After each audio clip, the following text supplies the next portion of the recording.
Assalamualaikum warahmatullahi wabarakatuh. Perkenalkan, nama saya Kirana Nisha Sulistiani dari jurusan Pendidikan Bahasa Arab kelas C semester 3. Saya di sini akan berpresentasi untuk tugas mata kuliah pengantar pembelajaran bahasa asing. Di video kali ini saya akan menjelaskan dua materi, yaitu dasar-dasar teoritis pengajaran bahasa dan hakikat pembelajaran bahasa Arab sebagai bahasa asing. Yang pertama, saya akan menjelaskan tentang materi dasar-dasar teoritis pengajaran bahasa. Apa aja sih yang menjadi dasar-dasar teoritis pengajaran bahasa? Dasar-dasar teoritis pengajaran bahasa dilandasi atas 3 landasan, yaitu yang pertama, teori ilmu bahasa atau dasar linguistik. Yang kedua, teori ilmu jiwa atau dasar psikologi. Yang ketiga, strategi mengajar atau dasar pedagogis. Yuk kita bahas satu persatu. Teori yang pertama, teori ilmu bahasa atau dasar linguistik. Teori ilmu bahasa atau dasar linguistik ini memiliki perbedaan dalam cara atau mengajarkan bahasa. Teori ini dipengaruhi pula oleh perbedaan pandangan terhadap hakikat bahasa dan perbedaan dalam cara menganalisis dan mendeskripsikan bahasa. Pada teori ilmu bahasa atau dasar linguistik ada dua aliran yang penting, yaitu yang pertama aliran strukturalisme. Aliran strukturalisme ini muncul pada abad ke-19.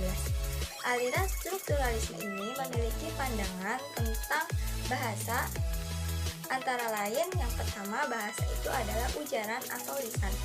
Yang kedua, kemampuan bahasa diperoleh melalui kebiasaan yang ditunjang dengan latihan dan penguatan. Yang ketiga, setiap bahasa memiliki sistem tersendiri yang berbeda dengan sistem bahasa lainnya. Yang keempat, setiap bahasa merupakan sistem yang utuh untuk mengekspresikan penutur aslinya. Yang kelima, setiap bahasa selalu mengikuti perubahan zaman. Yang keenam, sumber kebakuan bahasa terletak pada penutur aslinya.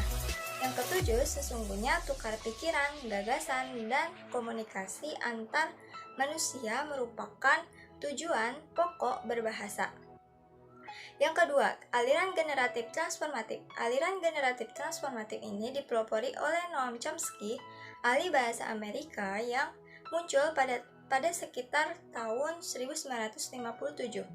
Aliran generatif transformatif ini adalah salah satu aliran linguistik yang berasumsi bahwa pembelajaran bahasa adalah sebuah proses pembentukan kaidah, bukan sebagai pembentukan kebiasaan. Aliran generatif transformatif memiliki pandangan tentang bahasa, antara lain yang pertama, kemampuan bahasa diperoleh melalui kebiasaan. Yang kedua, menekankan adanya perbedaan sistem antar satu bahasa dengan bahasa yang lainnya. Yang ketiga, berkembang sesuai perubahan zaman. Yang keempat, sumber bahasa pertama dan utama kebakuan bahasa adalah penutur bahasa tersebut. Teori yang kedua yaitu teori ilmu jiwa atau dasar psikologi. Para pakar psikologi pengajaran bahasa sepakat bahwa dalam proses belajar mengajar terdapat unsur-unsur internal dan eksternal. Unsur-unsur ini termasuk ke dalam dua mazhab besar, yaitu yang pertama mazhab behaviorisme atau al-sulukiyah. Mazhab behaviorisme ini termasuk ke dalam unsur eksternal karena menjelaskan pengertian tingkah laku melalui aksi dan reaksi atau stimulus yang menghasilkan responsi. Stimulus yang berbeda menghasilkan responsi yang berbeda juga. Yang kedua, mazhab kognitif atau al-ma'rifiyah. Mazhab kognitif ini termasuk ke dalam unsur internal karena menegaskan pentingnya keaktifan pembelajar. Pembelajarlah yang mengatur dan menentukan proses pembelajaran. Menurut pandangan mazhab kognitif ini, seseorang ketika menerima stimulus dari lingkungannya, dia melakukan pemilihan sesuai dengan minat dan keperluannya, menginterpretasikannya, menghubungkannya dengan pengalamannya terdahulu, baru kemudian memilih alternatif respon yang paling sesuai. Yang ketiga, strategi belajar atau dasar pedagogis. Strategi mengajar atau dasar pedagogis adalah suatu penjelasan tentang seluk-beluk pendidikan anak dan lebih menitik beratkan kepada pemikiran, perenungan tentang pendidikan, serta pendidikan yang lebih menekankan kepada praktik. Adapun tujuan strategi mengajar atau dasar pedagogis, yaitu yang pertama, mendidik. Mendidik adalah kegiatan mengarahkan peserta didik agar mencapai kepribadian yang terpadu dan terintegrasi. Yang kedua, mengajar.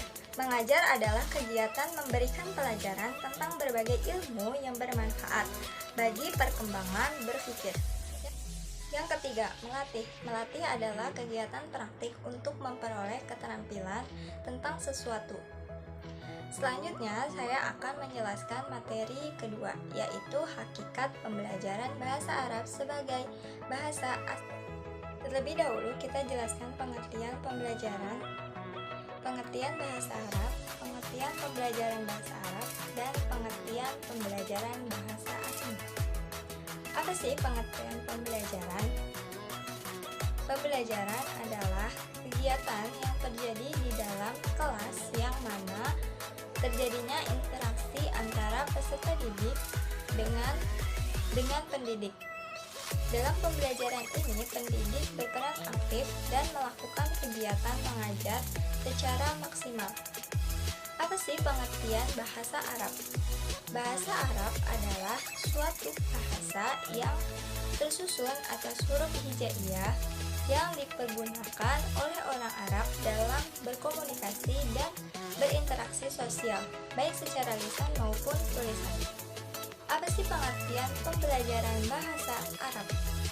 Pembelajaran bahasa Arab adalah proses interaksi antara peserta didik dan pendidik dalam proses belajar berbahasa Arab dengan tujuan peserta didik menggunakan bahasa Arab beserta ruang lingkupnya. Apa sih pengertian pembelajaran bahasa asing? Pembelajaran bahasa asing adalah suatu proses yang kompleks dengan berbagai fenomena yang pelik sehingga tidak heran bahasa ini berbeda bagi setiap orang. Jadi kesimpulannya, bahasa Arab adalah bahasa asing yang banyak ditekuni masyarakat untuk dipelajari dan juga ditelaah, yang mana masyarakat berpegang teguh bahwa bahasa Arab adalah bahasa agama atau bahasa Al-Quran. Jadi hakikatnya pembelajaran bahasa Arab sebagai bahasa asing adalah untuk menjadikan pendidik mudah dalam bahasa Arab yang mana dapat dipahami oleh peserta didik dan peserta didik dapat menguasai bahasa Arab dengan baik. Sekian, terima kasih. Wassalamualaikum warahmatullahi wabarakatuh.